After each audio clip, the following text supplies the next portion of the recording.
povos, porque sendo ele só, o chamei, e o abençoei e o multipliquei.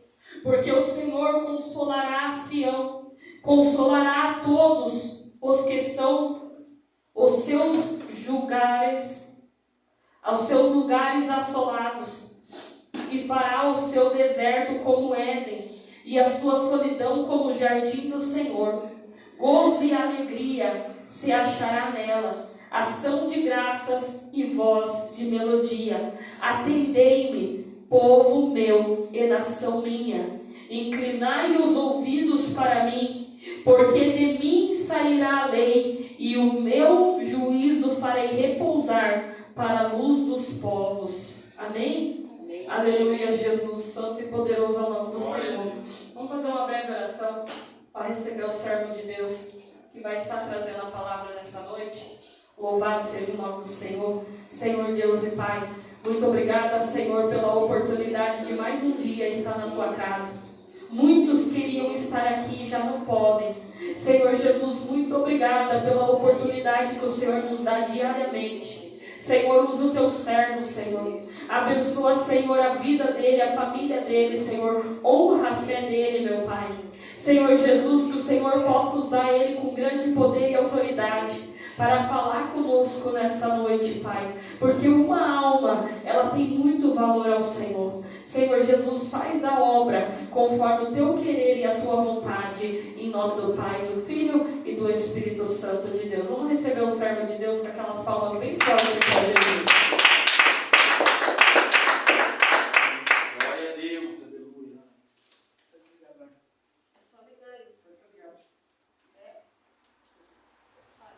Amém, teste. Amém, valeu. Vamos fazer um de oração? Senhor, em nome de Jesus, ó Pai, queremos te agradecer, Senhor Deus, por mais esse dia, por mais essa noite, Senhor Deus. Pai Santo, trabalha poderosamente, Senhor Deus, nas nossas vidas, nos nossos corações, Senhor Deus. Pai Santo, fala, Senhor Deus, com a nossa consciência, Senhor Deus. Toma-nos em tuas mãos, ó Pai, pega poderosamente, Senhor Deus, em nome de Jesus Cristo. Amém.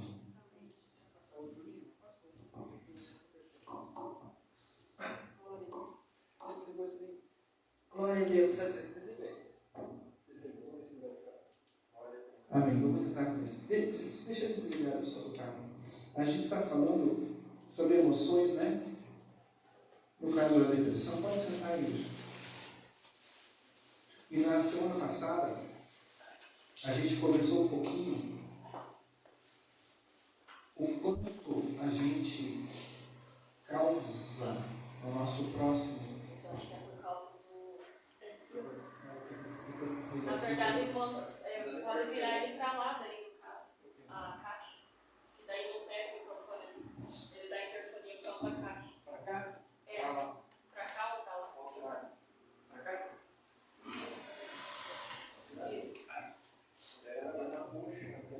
Vamos fazer um teste, vamos lembrar assim agora. E o quanto a gente causa de negatividade no nosso próximo, a gente não percebe. Né?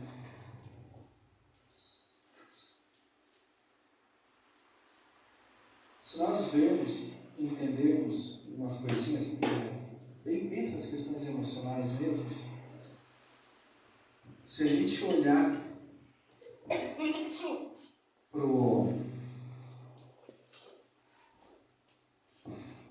na cidade de Sodoma e Gomorra, quando a gente aprendeu sobre a destruição das cidades de Sodoma e Gomorra, elas não foram destruídas por causa da prostituição. Não foi destruída. A prostituição, sim, fazia parte daquela situação, mas o real pecado de Sodoma e Gomorra era a hospitalidade, o pecado da hospitalidade. Eles não eram hospedeiros. Quando ia um viajante que chegava na cidade de Sodoma e Gomorra, eles não eram hospitaleiros com aquele viajante. Eles não sabiam tratar as pessoas. Tanto que a palavra de Deus fala que algumas pessoas, sem saber, hospedaram anjos. Então a palavra de Deus nos recomenda sermos hospitaleiros. Mas os habitantes de Sodoma e Gomorra não eram hospitaleiros. Quando ele decidiu ir para a cidade de Sodoma e Gomorra, ele não foi lá por causa da prostituição, mas por causa da fertilidade da terra. A terra de Sodoma e Gomorra era muito próxima da terra de Canaã. A fertilidade era muito boa. Tinha muitos minerais na terra, tinha muitos minérios, tudo que você plantava, colhia, a terra era muito boa. Mas havia leis em Sodoma e Gomorra que dizia assim: o que é de Sodoma e Gomorra não sai de Sodoma e Gomorra, não pode sair. Então, quando ia um viajante cansado, ele ia pedir um dinheiro, uma esmola, um pão, até dava um dinheiro para ele comprar. Ele pegava o dinheiro. Mas quando ele chegava na mercearia para comprar, o rapaz da mercearia era proibido de vender. Então ele morria com aquele dinheiro na mão e ninguém vendia. E quando entrava um viajante na cidade de Sodoma e Gomorra, os habitantes tratavam mal aquele viajante para quando ele saísse de Sodoma e Gomorra, ele espalhasse: não vão para lá, porque lá não é bom. Porque os habitantes da cidade de Sodoma e Gomorra não queriam viajantes. Eles só aceitavam se a pessoa fosse um empresário, tivesse dezenas e dezenas de camelos, de ovelhas, de bois, que pudesse agregar riqueza a Sodoma e Gomorra, então ele era bem recebido. Mas uma pessoa comum não era bem recebida. Ele era mal recebido. E se ele pedisse comida, pedisse dinheiro, até davam. Mas quem deu o dinheiro para ele? Esperava ali 2, 3 dias ele morrer à míngua de fome, porque ele já chegava cansado. Então ele recebia um dinheiro aqui, um dinheiro ali, ia comprar na venda, não vendiam, porque os mercadores eram proibidos de vender. Aí quando ele morria, os habitantes que deram o dinheiro iam no corpo dele e pegavam o dinheiro de volta. Era isso que acontecia. E nós, na condição de igreja, somos iguaizinhos os habitantes de Sodoma e Gomorra. Igualzinho. Muito parecido.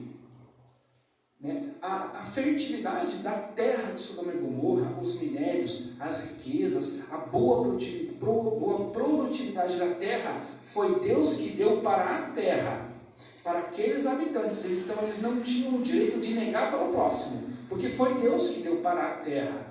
E tudo que Deus dá para a terra pertence a todos os homens. Água, rios, cachoeiras, mar, montanhas, tudo pertence ao homem.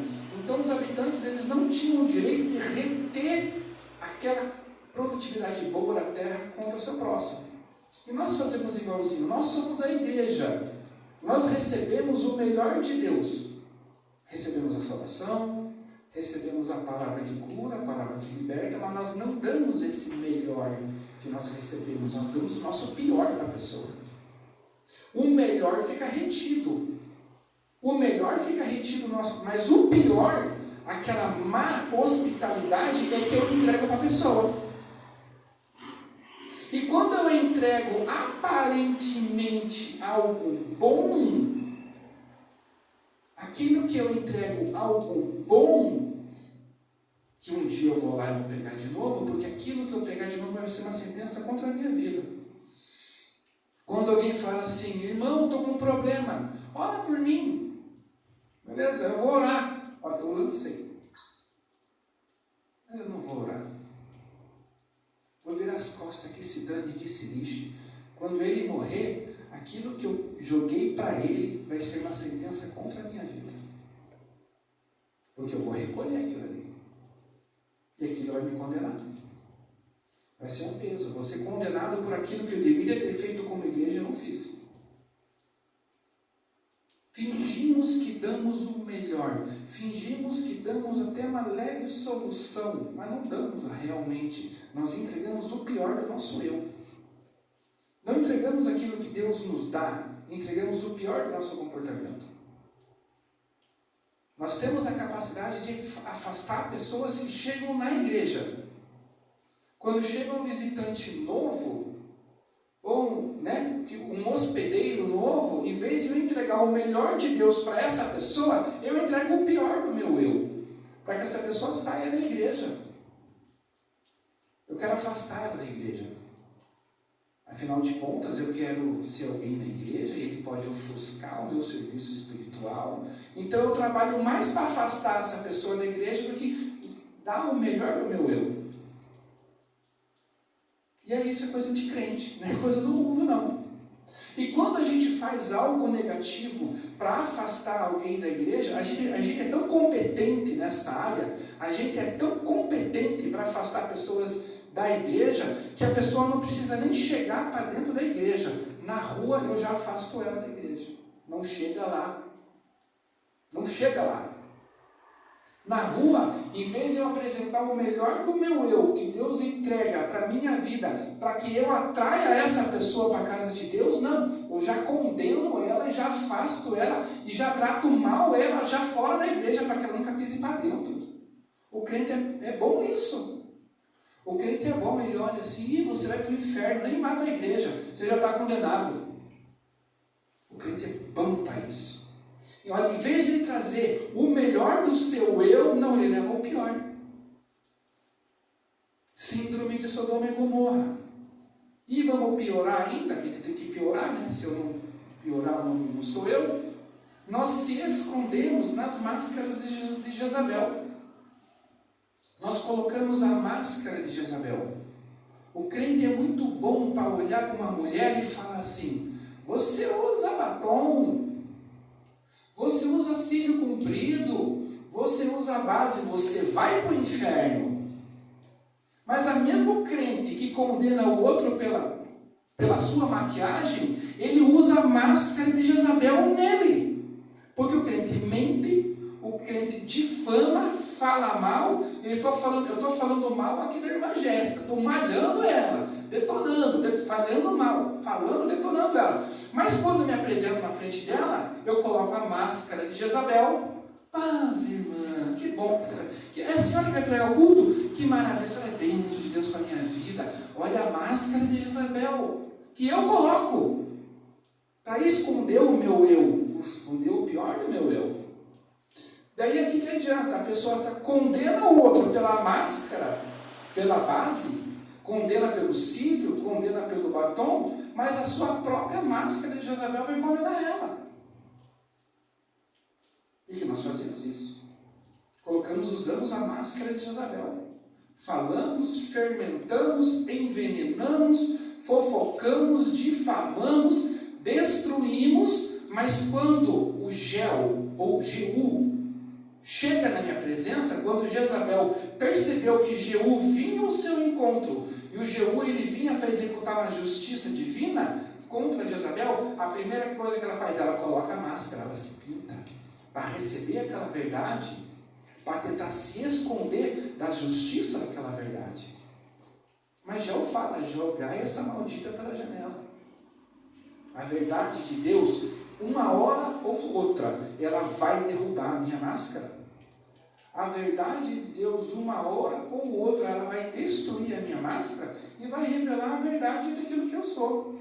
Então, por que eu não sou um pouquinho mais estratégico, um pouquinho mais inteligente, de eu pegar essa minha máscara que eu uso, que não adianta falar que não usa, que muita gente usa, e fala, Deus, ó, tá aqui, ó. Eu quero ser transparente, eu quero ser aquilo que eu sou de dentro, eu quero ser para fora. Então, Senhor Deus, arranca de mim essa minha máscara. Que eu não fique com dupla face. Jezabel, ela tem dupla face. Né? Uma face que ela mostra para os outros, uma face que ela opera no culto. E nós temos que entender que muitas vezes a gente está preso dentro das nossas emoções, isso aí, a essas questões emocionais. E que, querendo ou não, vai gerar um problema, ou de condenação, ou vai gerar um problema de aprovação. Problema de aprovação não, porque aprovação não é problema. Não ganhei a palavra. Mas aquilo que nós já falamos semana passada, o que eu desperto de sentimento na outra pessoa pelo meu comportamento? O que eu vou desencadear na outra pessoa pelo meu comportamento? Uma vez eu fazia evangelismo sozinho na madrugada. Sozinho. Era louco, eu sempre fui meio doido da cabeça, então isso aí na madrugada, virar, saía. Uma vez eu peguei um panfletinho assim, de papelzinho, né, de evangelismo, era meia-noite e pouco, eu comecei, eu geralmente saía meia-noite e voltava 3, 4 da manhã. Então eu vi um rapaz sentado assim, né, um rapaz assim, debaixo de uma marquise, sozinho ali. O Espírito Santo falou para mim bem assim: toda alma é uma alma. Só me deu essa palavra. Eu fui, entreguei um panfletinho para o rapaz. Eu falei: só amigo, isso aqui é para você. Saiba que você não está sozinho. Saiba que você pensa que você está sozinho, mas você não está sozinho. Deus está com você. Apenas acredite nisso.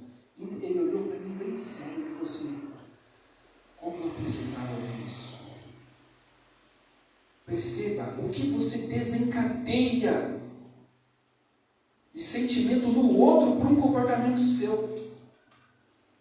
Isso foi aprovado. Isso, eu não sei o que virou aquele moço, mas aquela palavra pode mudar a história de uma vida.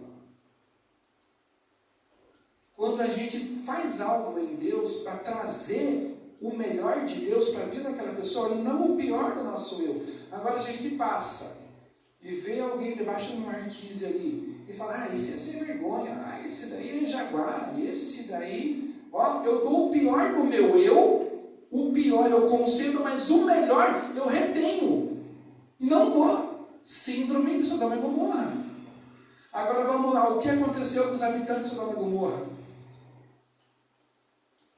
O que aconteceu? Eles não foram condenados pela sua prostituição, pelas suas leis inversas, que havia muitas leis inversas, mas o pecado mais agravante foi a falta de hospitalidade, a falta de trato, eu não saber me relacionar com a pessoa, eu não ser uma pessoa hospitaleira.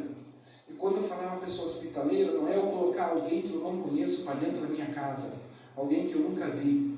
Às vezes nós conhecemos pessoas e fazemos um favor, alguma coisa assim, mas a hospitalidade divina é eu entregar o melhor que Deus tem, que Deus já transferiu para mim, eu transfiro para a vida do próximo.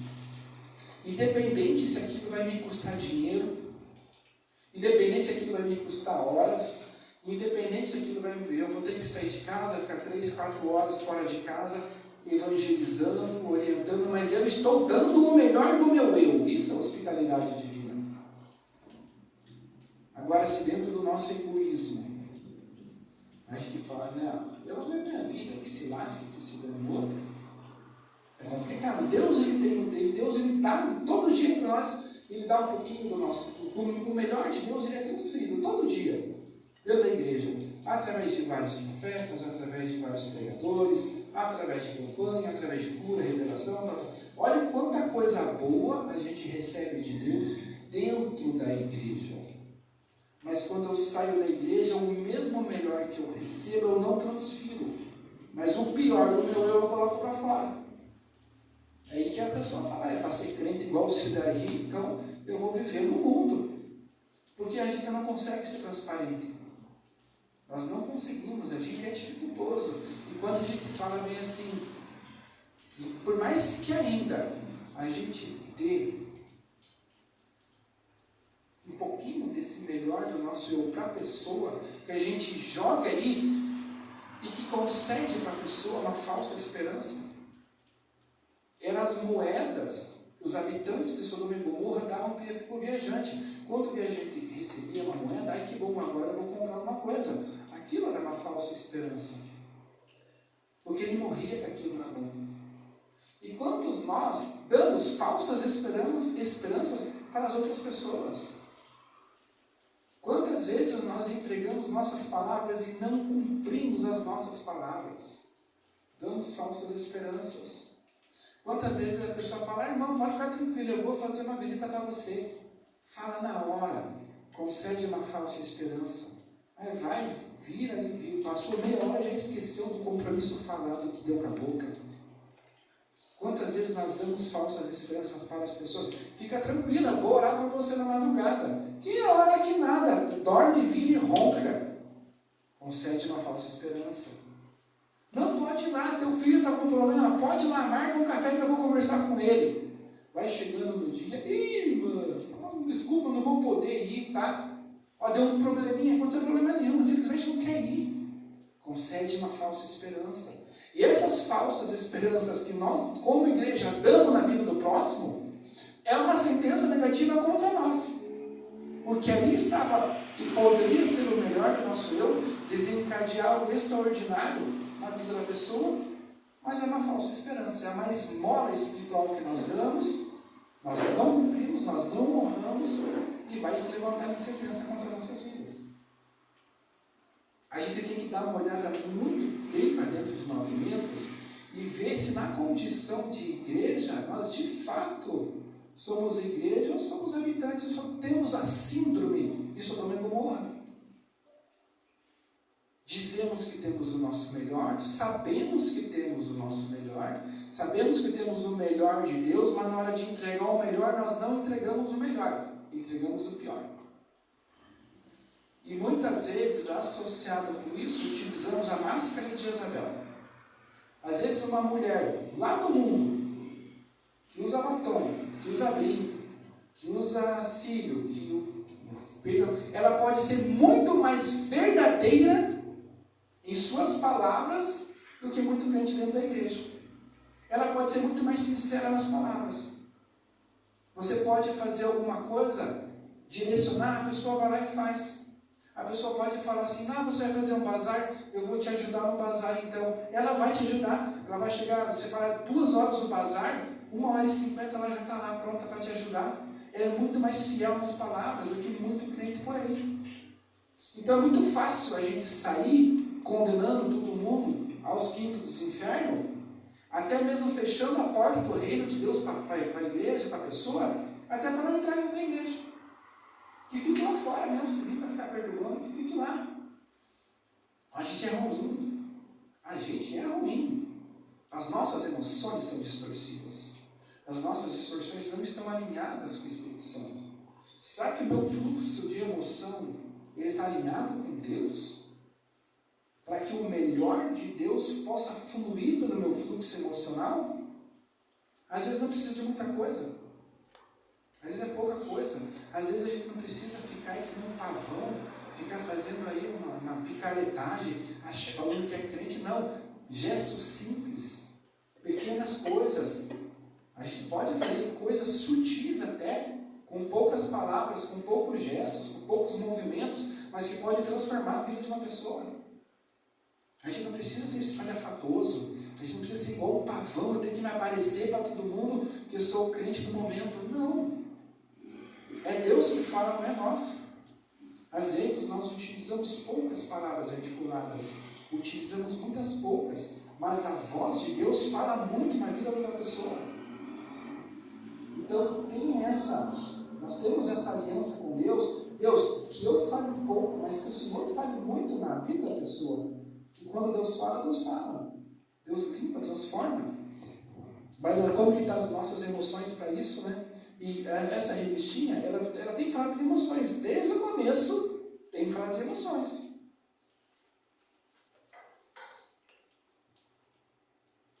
Estamos falando, vamos finalizar a depressão, né? Enfrentando depressão. Quando a gente vai, não adianta, a gente sai para fora da porta da igreja, na rua, no trabalho, no vizinho, alguém sempre fala, vai orar por alguém lá. A gente vai orar pela pessoa. Mas nós temos que buscar em Deus o que conduziu essa pessoa nesse estado. Por que ela está assim? O que aconteceu que essa pessoa desencadeou tantas frustrações que a conduziram a isso? Deus ele vai abrir. A gente sabe um dos nossos maiores pecados, principalmente o pecado de, vamos dizer, sacrifício. O nosso maior pecado de sacrifício que a gente comete não é a grana que a gente deixa de entregar para Deus. Não existe nada mais valioso do que o tempo. O tempo ele é algo mais valioso e Satanás ele rouba-nos nosso tempo. Então, sacrifício para Deus não é grana, eu vou colocar R$1.000 aqui, ou baita no sacrifício. Muitas vezes você vai fazer um atendimento, você vai fazer um aconselhamento e você fica 3, 4, 5, 6 horas da sua vida, mas para ajudar o próximo. Isso é um grande sacrifício. E nós pecamos porque nós não sacrificamos o nosso tempo. E nada é mais importante do que o nosso tempo. Nada é mais valioso do que o nosso tempo. A gente vive oitentinha, 90 anos, acabou para nós. E passa rapidão. Só que aonde que eu estou sacrificando o meu tempo? Eu sacrifico o meu tempo horas na frente do Facebook, eu sacrifico o meu tempo horas na frente do celular, horas na frente da televisão, e para Deus, o quanto eu estou sacrificando para Deus? E sacrificar tempo para Deus não é você vir na igreja. A igreja apenas vai fazer parte disso. O verdadeiro sacrifício é quando a gente sai daqui para fora. E nós transmitimos para as pessoas o melhor que Deus deu para nós. Então, se meu vizinho, ele chega lá na minha casa, eu sei que ele vai chegar lá para falar mal, eu sei que ele vai para fofocar, eu sei que ele vai chegar para ele vai querer ficar 2 horas difamando, eu sei que ele vai querer ali me roubar meu tempo.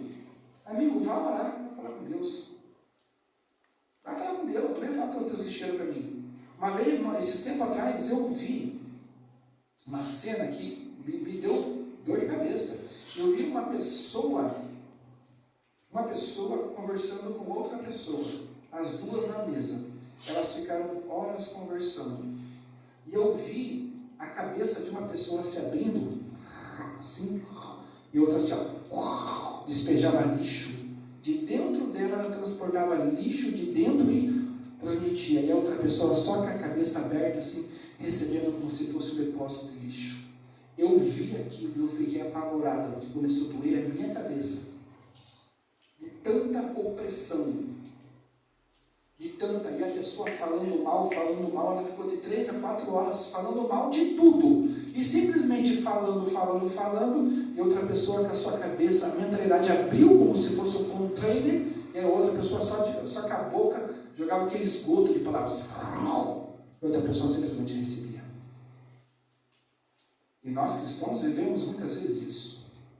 Vivemos essa imundície emocional, essa imundície mental, só não falamos de Deus, né? Porque Ele é santo, porque o resto vai todo mundo, né? A gente não perdoa ninguém, mas quando eu chego na frente da pessoa que eu falei mal, e que ela vai me cumprimentar, paz do Senhor, que bênção você é aqui, a máscara de Isabel. É difícil, né?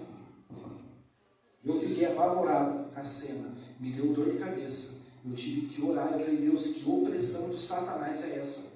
Tanta sujeira mental. Enfrentando a depressão. Tem uma situaçãozinha aqui, é por isso que nós temos que fazer sempre leituras emocionais, né? Na minha página aqui, a página 35, a gente já vai finalizar para a semana que vem, começar outro assunto. É no tópico 3 aqui. Confiando firmemente no Senhor. Deus é soberano, nada ocorre sem a sua permissão. O crente que não confia na soberania de Deus, mesmo nos momentos difíceis, como os vividos por Elias, não se deprime, mas descansa naquele que tudo pode. O Senhor jamais nos abandona. Ele não havia abandonado seu profeta, nem seu povo, orando e jejuando. O crente fiel, ele pode deparar-se no seu dia a dia com situações que somente são resolvidas através da oração, o jejum. E a oração são armas espirituais poderosas para trazer cura e alívio aos corações abatidos, evitando a autocomiseração. De acordo com a Bíblia e estudo, a aplicação pessoal, quando formos tentados a pensar que somos os únicos fiéis que restam para realizar algo, não devemos nos lamentar. A autocomiseração diluirá o bem que porventura fizemos. Elias considerava-se a única pessoa que ainda era autêntica para com Deus, solitário e desanimado. Esqueceu-se que outros permanecem fiéis em meio à impiedade da sua nação. A gente tem que aprender em Deus a fazer leitura emocional das pessoas. Às vezes a gente vai conversar com alguém, a pessoa ela se pega a sua dor. E pela sua dor, ela manipula outras pessoas. Tem pessoas que realmente, em um estado de depressão, em um estado de frustração, em múltiplas tristezas, elas vão cair numa condição.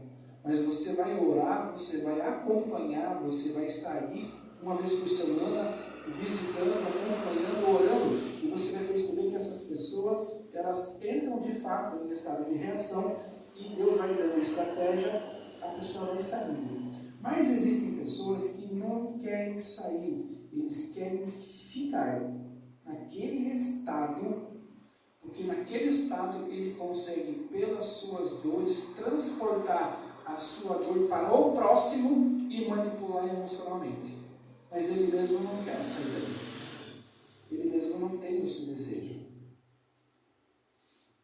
Uma vez faz tempo isso, faz muito tempo, apareceu uma pessoa, um rapaz, e o rapaz ele estava com esse estado de depressão, tinha algumas síndromes ali e tal. E esse rapaz ele veio para conversar, né? Todo coitadinho, irmão, olhe por mim, irmão, estou com um problema, irmão, tal. Aí eu ia orar por ele interrompia a oração, ele falava assim, não, irmão, eu acho que é melhor você orar por isso. Eu falei, quem está orando sou eu, o comando está comigo. Eu falo, você escuta, acabou. Você vai ouvir aquilo que eu tinha para falar, você não vai querer manipular aquilo que eu tenho para dizer. Fica quietinho aí. Eu já comecei a podar as asinhas do bicho. Tá bom. E ele sempre aquele jeitinho, tô coitadinho, oi que dozinha e tal.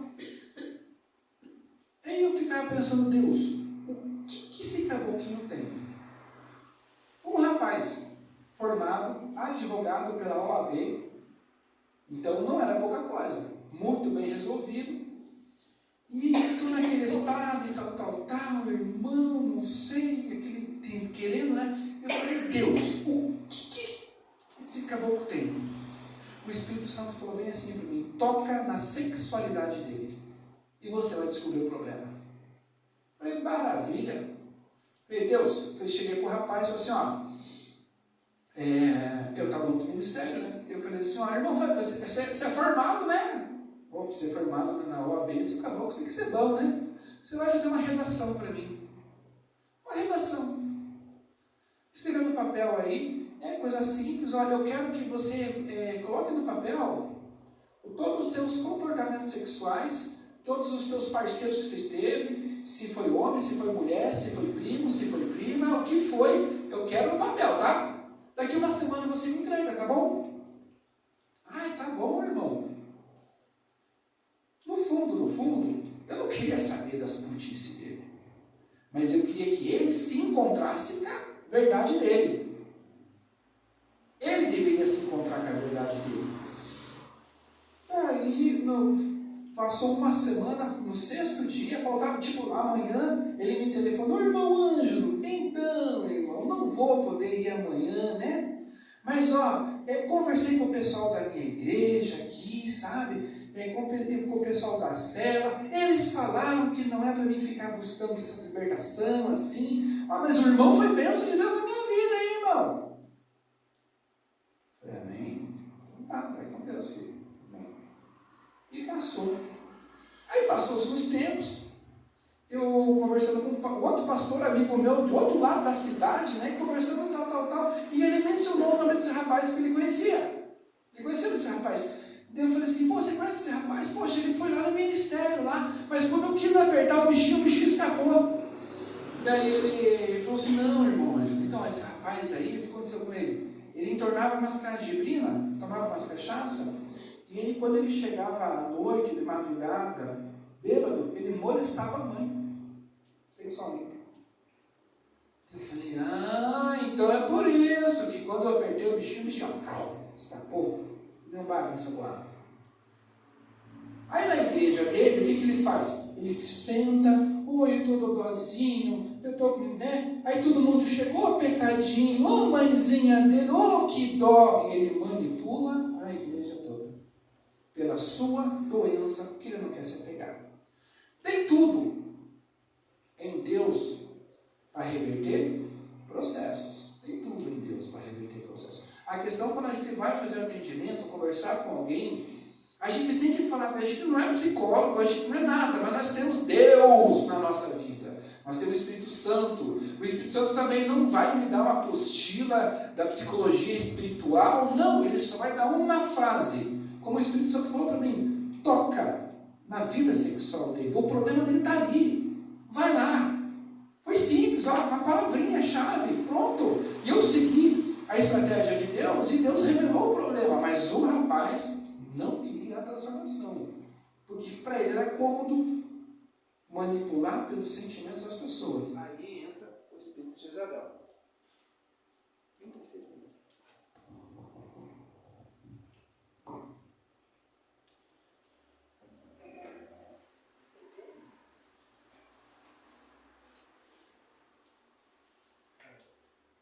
Tem que erguer o volume.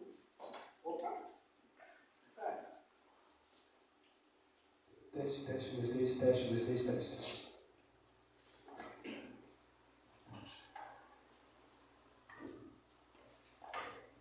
Nós somos cristãos, né? Nós temos que ser no mínimo luz para o mundo, luz para as pessoas. As pessoas têm trevas, sim, todas as pessoas têm trevas. Mas nós temos a luz de Deus em nós, que é possível iluminar as trevas das outras pessoas. E quando essas trevas forem iluminadas, a pessoa tem duas opções. Duas. Ou ela permanece nas suas trevas, ou em Deus ela sai daquelas trevas. Mas nós não podemos sermos igual os habitantes de Sodoma e Gomorra. A síndrome de Sodoma e Gomorra, ela tem que estar muito presente no nosso coração. Muito presente. Muito presente. Meu Deus, eu não quero me tornar como um dos habitantes de Sodoma e Gomorra. Os que foram reprovados por Deus, porque eles tinham tudo para dar do melhor para as pessoas, mas não deram. Deram o pior. Amém? Autocomiseração. Essa autocomiseração aqui, ela também vem muito pelo espírito de Jezabel. Jezabel, ela é amparada por esses espíritos. Às vezes você vai fazer uma visita, uma pessoa que está caída, depressiva, no pecado, ou qualquer circunstância que for, a pessoa ela entra no processo de vitimismo. Ela é vítima. Ai, meu marido é injusto comigo. Ai, porque eu fui, na empresa, fui mandado embora injustamente. O mundo é injusto. Ela centraliza a injustiça em todos, menos ela mesma. É o famoso vitimismo. Sabe como que uma pessoa, o crente, esse espírito de Jezabel, ele pinta e borda dentro da igreja, no mundo dos crentes, né? Você quer saber como que um crente que tem Jezabel, ele pede dinheiro para o outro sem saber que está pedindo dinheiro? Esse espírito é sinistro. Quer saber, irmão? Isso acontece muito nesses pastores itinerantes. Esses aí que às vezes tem uns pastores que vem lá nem sabe Deus de onde e cai de paraquedas. Às vezes a pessoa fala bem assim, né? Ó, irmã, eles vão no círculo de oração, porque o círculo de oração sempre é um ponto-chave para ele. Fala bem assim, irmã, ó, então, a irmã do círculo de oração, né, ó, eu gostaria de um favor da irmã, que a irmã se coloque em oração pela minha vida. Sabe por quê, irmã? A minha filha, ela vai fazer aniversário. Eu preciso de uma provisão financeira. Eu preciso do milagre de Deus. Irmã, onde já se viu uma menina ficar sem um bolinho? Então, irmã, por favor, irmã, ora, jejua, coloca o círculo de oração em meu favor. Eu preciso dos céus abertos, né? Porque onde já se viu o que minha filha vai acontecer com o emocional dela? Eu vivo da obra, irmã. Ó, eu coloco um vitimismo. Eu não quero que você ore, eu não quero que você jejue, eu quero que você se sensibilize com a minha condição, faça uma vaquinha com o círculo de oração com as irmãs e me dê um dinheirinho. Isso é espírito de Jezabel. Tem muitos pastores itinerantes que eles falam bem assim, cai de paraquedas na igreja, né? A igreja daqui não, porque aqui tem que ter todo um sistema bem, regulamentado, mas tem igrejas aí que aceitam os caboclos que vêm não sei da onde. Aí o cara fala, aí ele pega no culto, e no final do culto ele fala bem assim, irmãos, olha, aconteceu um negócio em tal cidade que eu passei, olha, quem depositou dinheiro nos meus pés, as portas se abriram, dinheiro entrou na conta, pessoas, mas tinha que colocar o dinheiro no meu pé, aí a bênção era liberada. Manipulação também, sutil. Jezabel pinta e borda nessas questões. E quando a gente vai muitas vezes fazer uma visita, conhecer uma pessoa que está ali, muitas vezes a gente se depara com o espírito de Jezabel. É o espírito ali infiltrado nas emoções. E Jezabel não adianta, ela é confrontada pela verdade. Geu, ou Jeú, né? Ele era a verdade divina que confrontou Jezabel. E muitas vezes nós temos que levar Geu junto conosco, a verdade de Deus, né? Senão você vai visitar alguém e a pessoa conta tanta história triste na tua cabeça que você sai sensibilizado trabalhando com a pessoa.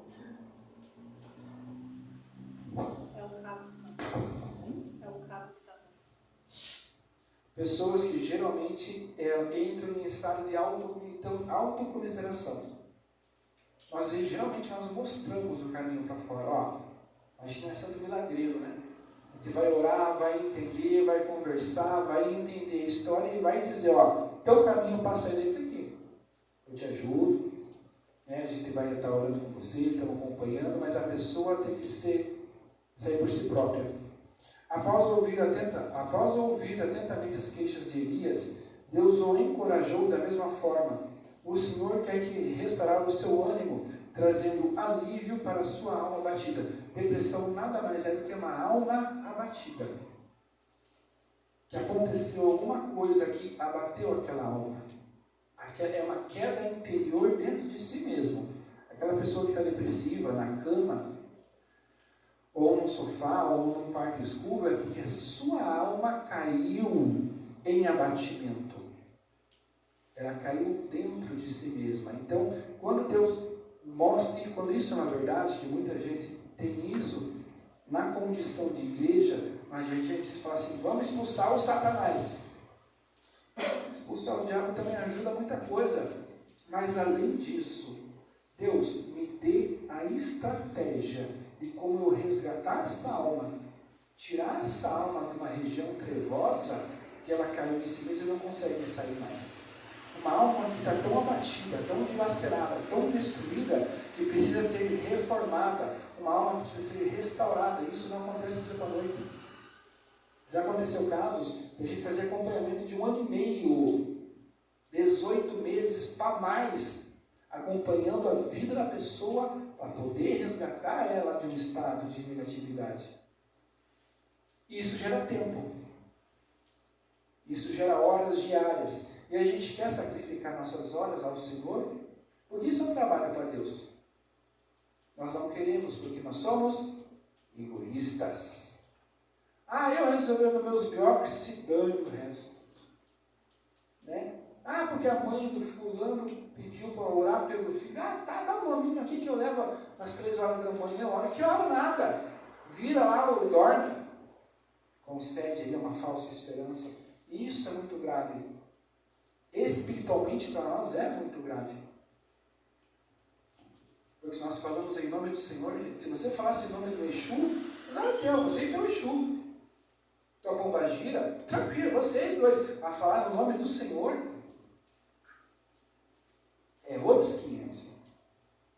Falar em nome do Senhor existe um peso espiritual muito grande. Nós não percebemos a expectativa nas pessoas.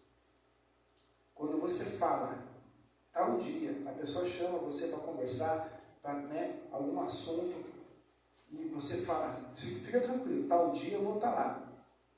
Gera uma expectativa naquela pessoa muito grande. E se você fala, tem coisa melhor para fazer, eu vou dormir, eu vou fazer qualquer coisa, porque eu vou esquentar a cabeça, que aquele tribulado aí não vai, aquela expectativa se torna uma frustração muito grande mesmo.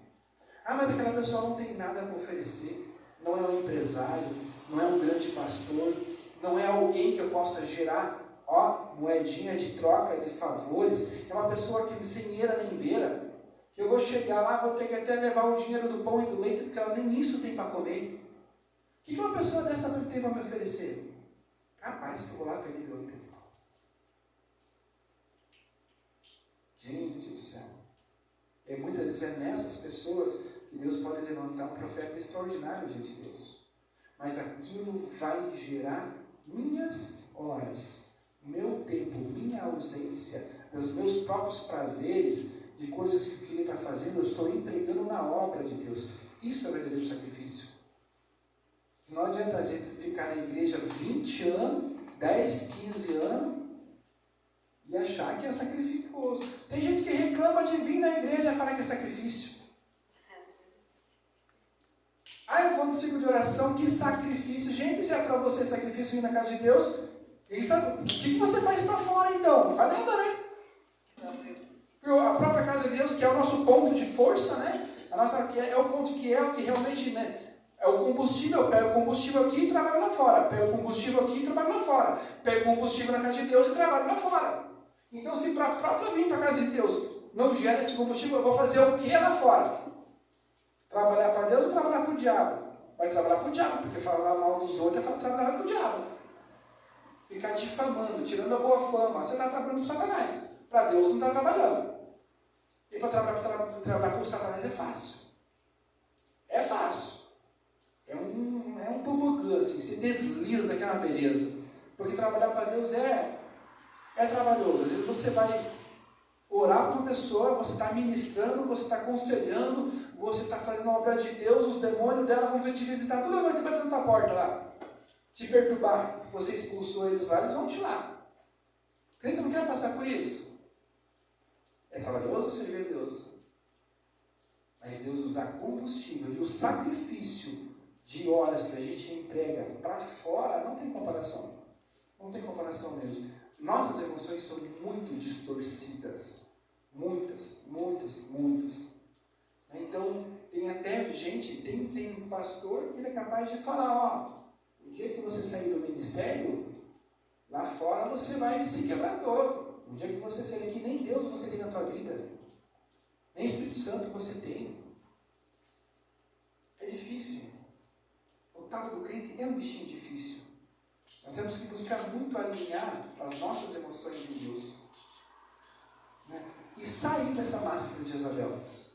Deus, se eu tenho uma máscara de Jezabel, o que adianta, né? O crente condena quem está lá com os cílios, com batom, mas vai para o inferno pela sua própria máscara de Jezabel, não tem preserva.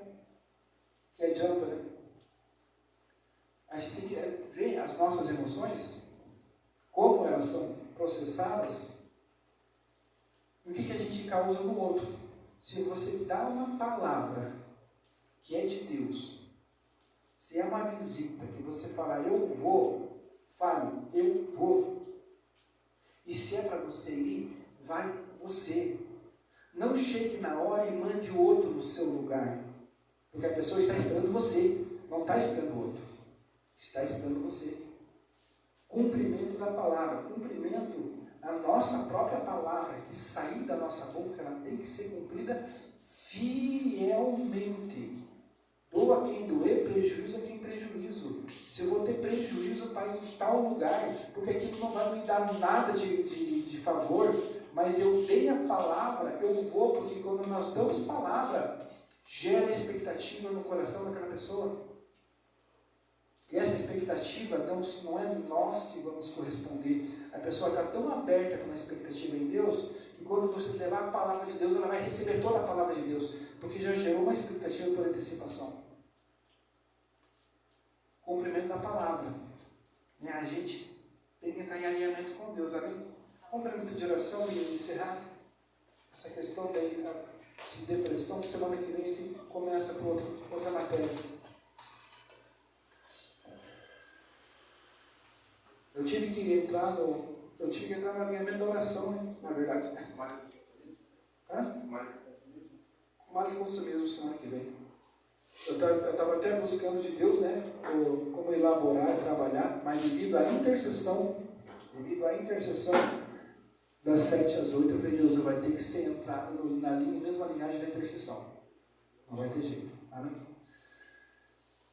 Gente, se nós temos o maior mal nosso é esconder o nosso mal.